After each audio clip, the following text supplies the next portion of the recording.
And here we are, we've made it to round 5 of the UKTC terrain deployment tips video. Thank you everybody again for watching this video and the rest of the series and supporting the channel. I know that there's some weird stuff going on YouTube at the moment with views, but if you do enjoy the content, please do like and comment and subscribe. I'm going to be putting out some bat reps soon, and so hopefully some more Death Guard videos on the lead up to Coventry as well, because I will be going to Coventry. So please keep your eyes out for any content leading up to then, and obviously going to be trying to do the back rep videos from the 8 rounds of the Coventry, which will be my first 3-dayer. Going into the video now, we've got the final round of Take and Hold on Search and Destroy. Another one of my favourites, the Close Quarters Combat. You can really push your opponent quite strongly and aggressively going into this one. So let's take a look. So here we are on Take and Hold. This is a similar layout to round 3, but because there is only the regular 5 objectives, not the 6 that you have with hidden supplies, the middle rune here is slightly differently located. It's a bit further over on round 3. So round 5 does look a slight bit different, but it's the same sort of principles that you're going for. I've sort of pre-deployed how I would use my current army in this one. I'm going to talk through this. I don't really want to rehash what I went through on round 3. We can obviously still do the little Potswalker trap deployment trick on infiltrators down here if we need to, and we still want to threaten this because the mission is Take and Hold. So that is, for anyone that doesn't know, it's hold 1, hold 2, hold 3. So it's quite easy to get the 50 points max primary on this one, specifically going second, because you can just walk onto 3 objectives at the end of the game, and you should be, as long as you've got the units and the OC still available, you should be getting 15 on the bottom. So as long as you're scoring your home and then another one of the 3 no man's land objectives, you should be getting 40 points minimum. And then obviously depending on how the game goes, you can try and drop your opponent to a 5 if possible and try and get sneaky 15, and it puts you in a really good position. So don't worry if you're falling behind on primary. If you know that you've got a late game build, make sure you score in your secondaries, and then trust that you will catch up those points, because round 4, round 5, going second, you can potentially get 30 points just from the primary there. So yeah, it's just something to be aware of. So what we're doing here is we're going to go for sort of a turbo aggression build, but also be able to stage for that turn 1 impact if they're going to do something sort of similar. So we put the Potswalkers up here. We do like this little sort of slot, and it depends on if the opponent is a melee army or if they've got a strong melee threat, or if they're just a shooting army. If they're just a shooting army, put these guys right up against the wall, because these guys are going to push hard if they can. And you are still 9 inches over, because, as I mentioned, I think the distance between this wall and here is greater compared to round 3. I think it's something like sort of here on round 3. So you are over 9 inches here. So you want to be able to make that 5-inch move if you can, and have a 5-inch charge into whatever they're hiding around here, just to tie things up. The spawn, again, are in this position. And what we'll do here is, if it's a particularly shooty army and they go first, we can hide them here. If it's a melee army, what I've done in the past is, just to make sure that I don't get tagged with a Land Raider, is just put them sort of like this, so they can't fit a base through this sort of hole, and you're not going to get move blocked and tagged on your Land Raider. That's probably the worst thing to happen to turn 1. If they're pushing something big out here, you want to get the movement out of your 10 inches with your Land Raider and still be able to shoot with it. So Chaos Spawn in a melee matchup and going second, you're going to want to sort of protect the board and make sure that you aren't getting charged. These Chaos Spawn can also do the same thing, so there's no way that they're going to be getting through here, because obviously the terrain corners, and you're not going to get tagged. And then obviously going second, you probably pick -1 to hit. So it's unlikely that the spawn die and that you do get piled into. If you do, you've just misevaluated the threat. And another thing you can potentially do, if it is a particularly bad melee matchup, just put these Potswalkers out sort of here. They'll need to go slightly better placed because of the 9 inches, but you can use these as just a wall say, hey, if all you've got is charging, then fine, charge these guys. Then it leaves these spawn free to do the extra job up here. And yeah, they're going to charge these potswalkers, but they're not going to end up anywhere afterwards. And then they traded most likely down a unit to be able to do this, to kill these guys. So in a melee matchup, and you go in second, you definitely want to protect your mid board. Make sure that you're going to be able to utilize your big hitting assets correctly. In a shooting matchup, if you go first, I would just run at them. So in this instance, you've got these guys. They can just go there, sort of 8 up to here. And as mentioned, these potswalkers will just come out there 5 to here. The Land Raider, which is full of either the 10 Plague Marines or is full of the Blight Lords or whatever it is. You can sort of just full send it turn 1, and it's not necessarily the worst thing, because getting out here, the 3 inches, and if we put the deployment zones back on, you've got a 4-inch charge into this sort of area, which, yeah, they might deploy further back because you have the Land Raider and they see this here, and that's fine if they do. Just make sure that you aren't going to feel the full weight of their force going onto their first turn, but that's where the move block sort of also helps. What I have done in the past is doubled up the potswalkers up here as well, so that if you know that you want to make this early turn push and you've got the potswalkers there, and then you've also got the potswalkers up here, yep, you're throwing them away. If they go first, that's fine, but if you're not, you can just advance these guys, and if they don't have fly, they're not getting past these potswalkers to be able to shoot down this line, and it funnels their entire army down here. And the way that most people play is they want to have the good shooting stuff up here that they'll move across to cover this line and cover this objective. So if these become nullified because they can't get all the way over here or can't point down here, then you've bought yourself a turn where all your dangerous stuff is still in here, and then the next turn you can potentially go this way, or whatever it is, potentially get something to shoot them, get all your horrible gribblies out, and then you push them back into this corner. So I think this map is really set well for an aggressive playstyle.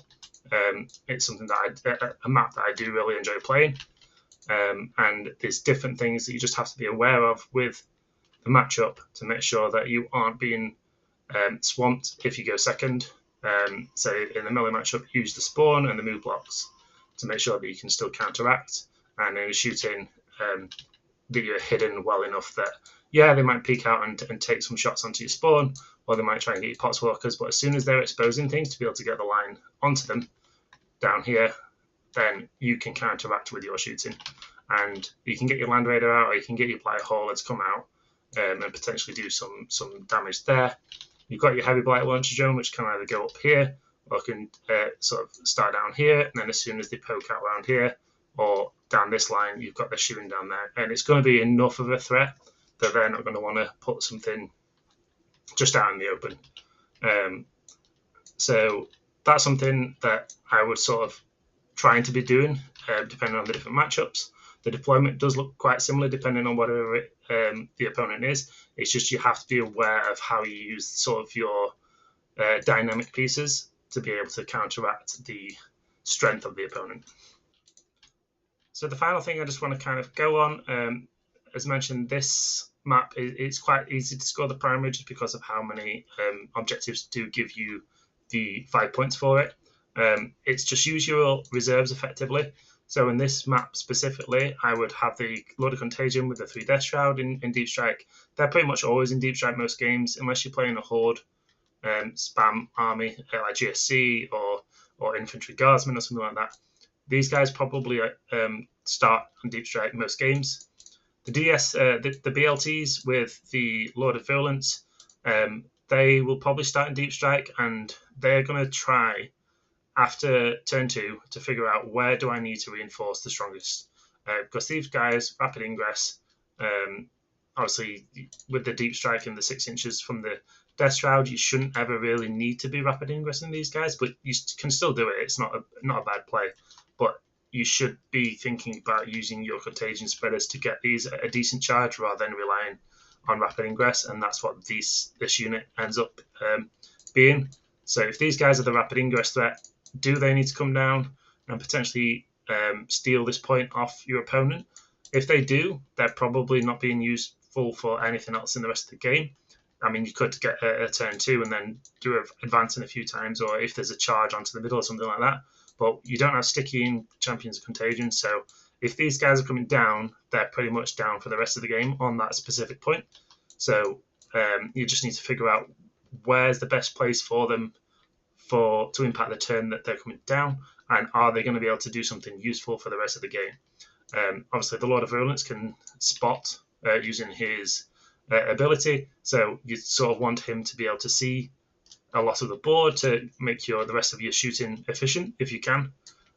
But just be wary with your drops, because I do see a lot of people just going, oh, I need to help the fight over here, but if they're not going to win that fight quickly and start scoring either primary or be able to do the actions afterwards, then you might be better off elsewhere, because every one of these points gives you 5 points.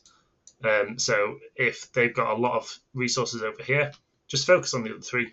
You might not need to deal with that sort of area, and you can potentially use them to threaten home or whatever it is. So just use your reserves effectively, because even though they are 5 inches now, they still are reasonably slow. You could end up in a situation where they might end up sort of embarking the Land Raider if you've got your drone over here and this area is free now, and these guys want to be useful for the turn afterwards, advance them into the Land Raider, get them in, and then that next turn you can push and elsewhere on the board and potentially impact. But just make sure that you've got a plan for your reserves when you do drop them in. And finally, it's the Lord of Poxes unit. I am a big fan of the Lord of Poxes 5-man. Especially on these types of maps where you can bring them on in cover. It does have the 18-inch loan up, which does help, so you can sort of bring them out in these sort of places where the opponent will go, oh, I don't really need to screen this area because it's in the line of sight of a lot of things. But if your opponent brings is pushing out towards you on a side, and they've sort of given themselves a bit of freedom elsewhere, like if they pushed into this objective to be able to shoot here, and they've only left something small on their home objective, but they've sort of screened because they think they can easily shoot down this angle. 18-inch loan up will give you the ability to rapid ingress this Lord of Poxes from turn 3 onwards in their deployment, and then you've got a 5-inch move, and you should be killing anything that's on their home objective, if not outseeing it, because the Plague Marines are OC2.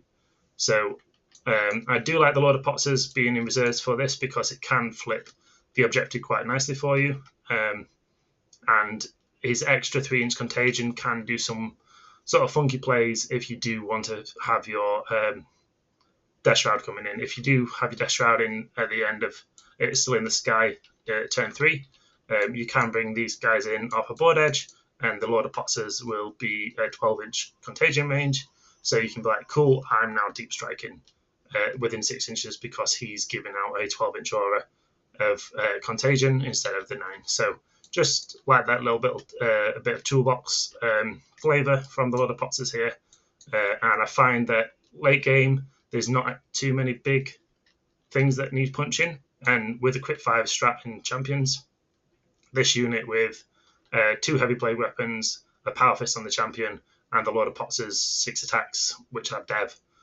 they tend to be enough to damage anything that should be remaining at that point in the game. But yeah, that's it, I think. Hopefully you've got a lot of useful tips out of these deployment videos. I've really enjoyed doing them. I say the LGT is now this weekend, so I'll be watching, and hopefully there's lots of good Death Guard performances out there. There's a lot of World Eaters, so the population of the faction rep, and there's a lot of World Eaters, so I think people running big monsters and vehicles are going to probably struggle in those matchups. World Eaters do seem very strong at the moment, so you have to have a plan for them if you can. Death Guard do have a reasonable matchup into them, but if you are hull heavy, I think those 8-pound and slaughterbound are just going to mull you. So, yeah, be interesting to see what happens with the pairings as the event goes on there. See how many Death Guard versus World Eaters matchups there are. But that's everything. So yeah, thank you for everyone who has watched the videos and supported the channel. As I said at the start, please do like, comment, subscribe, and be on the lookout. I'm going to do a back report next of the game I played last week against the Chaos Demons, and that was a really fun game. And then we will probably do a sort of LGT summary video of what's gone on with the overall Death Guard performance there. So we'll see what we can do there. But thanks again for everybody, and I'll see you on the next one.